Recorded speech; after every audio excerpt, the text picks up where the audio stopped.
Hi hello అందరికి నమస్తే, welcome back to my YouTube channel. ఈ రోజు నేను మీకు ఈ వీడియోలో స్వీట్స్ అంటే ఇష్టపడే వాళ్ళ కోసం ఒక మంచి రెసిపీ అయితే చూపించబోతున్నాను. వీటిని ఒక్కసారి తిన్నారనుకోండి ఇన్ని రోజులు ఎందుకు ప్రిపేర్ చేయలేదా అనిపిస్తుంది. పిల్లల నుంచి పెద్దల వరకు ఎవరికైనా సరే ఎట్టే నచ్చేస్తుంది. మరి లేట్ చేయకుండా ఎంతో టేస్టీగా ఉండే తీపి బోండాలను సింపుల్ అండ్ ఈజీగా ఎలా ప్రిపేర్ చేసుకోవాలో చూపిస్తాను, వచ్చేయండి. ఏ రెసిపీ అయినా సరే పర్ఫెక్ట్ గా రావాలంటే ఇలా ఇంగ్రీడియంట్స్ ని కొలిచి తీసుకోవాలి. ఫస్ట్ అయితే నేను ఇక్కడ 1/2 కప్పు బెల్లాన్ని తీసుకొని కరిగించుకుంటున్నాను.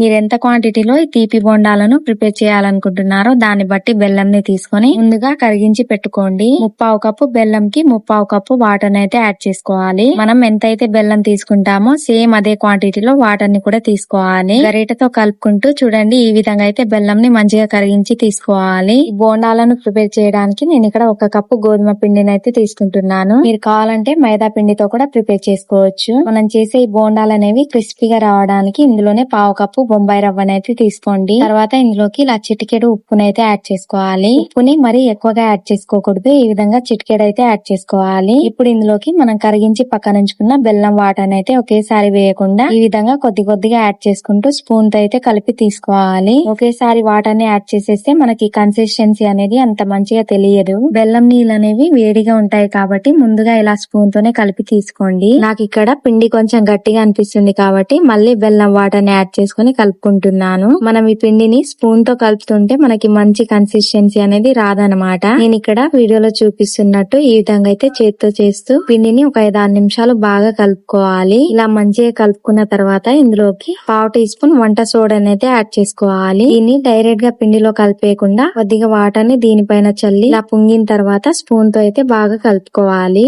ఒక 2-3 నిమిషాలు ఈ విధంగా మంచిగా కలుపుకున్న తర్వాత ఇప్పుడు మూతను కవర్ చేసి ఈ పిండిని ఒక 10 నిమిషాల పాటు అయితే నాననివ్వాలి. చూడండి, నేను ఇక్కడ ఒక 10 నిమిషాల తర్వాత చూపిస్తున్నాను. మనకి పిండి అనేది కొంచెం పొంగినట్లుగా అయింది కదా. ఇప్పుడు మరొకసారి స్పూన్ తో బాగా కలుపుకోవాలి. దీన్ని పక్కన పెట్టేసి స్టవ్ ఆన్ చేసి కడాయిని పెట్టుకున్న తర్వాత కడాయిలోకి డీప్ ఫ్రై కి తగ్గట్టు ఆయిల్ అయితే యాడ్ చేసుకోండి. ఆయిల్ అనేది మీడియం గా హీట్ అయిన తర్వాత చేతిలో కొద్ది కొద్దిగా పిండిని తీసుకుని ఆయిల్ లో ఈ విధంగా స్లోగా బోండాలను అయితే వేసుకోవాలి. మరి ఎక్కువగా కాకుండా ఇలా ఫ్రీగా ఫ్రై అయ్యేటట్లు బోండాలను అయితే ఆయిల్ లో వేసుకోవాలి. వేసిన వెంటనే కలిపేయకుండా ఒక నిమిషం పాటు అలానే ఉంచేసి తర్వాత గరిటతో ఈ విధంగా స్లోగా కలుపుకోవాలి. ఒక 5-6 నిమిషాలు కలుపుకుంటే మనకి బోండాలు అనేవి మంచి కలర్ లోకి అయితే వస్తాయి. చూడండి, నేను ఇక్కడ డీప్ ఫ్రై చేసిన తర్వాత చూపిస్తున్నాను. మనకి తీపి బోండాలు అనేవి ఎప్పుడైతే ఈ విధంగా గోల్డెన్ బ్రౌన్ కలర్ లోకి వస్తాయో అప్పుడు వీటిని ఆయిల్ నుంచి అయితే బయటికి తీసుకోవాలి. ఇంతే, మన తీపి బోండాలు అయితే రెడీ అయిపోయాయి. అప్పటికప్పుడు స్వీట్ తినాలనిపిస్తే ఇలా సింపుల్ గా అయిపోయి ఈ స్వీట్ బోండాలను అయితే ప్రిపేర్ చేసుకోండి. టేస్ట్ మాత్రం చాలా బాగుంటుంది. పిల్లలకు ఈవినింగ్ స్నాక్స్ లో అయినా లేదా బాక్స్ లోకైనా ఇలా చేసి పెడితే ఒక్కటి కూడా ఉంచకుండా చాలా ఇష్టంగా తినేస్తారు. చూడండి, లోపల పిండి పిండిగా ఉండకుండా క్రిస్పీగా చాలా బాగా వచ్చాయి కదా. మరి ఈ వీడియో చూసి మీరు కూడా మీ ఇంట్లో ఒకసారి ట్రై చేసి మీకు ఎలా అనిపించాయో కింద కామెంట్ బాక్స్ లో కామెంట్ చేయండి. అండ్ మీకు కనుక ఈ వీడియో నచ్చితే చిన్న లైక్ ఇచ్చి మీ ఫ్రెండ్స్ కి అండ్ ఫ్యామిలీ మెంబర్స్ కి వీడియోని అయితే షేర్ చేయండి. అండ్ ఇలాంటి మరెన్నో వీడియోస్ మన ఛానల్ లో అప్లోడ్ చేయగానే మీకు నోటిఫికేషన్ రావాలంటే మన ఛానల్ ని సబ్స్క్రైబ్ చేయడం మాత్రం మర్చిపోకండి.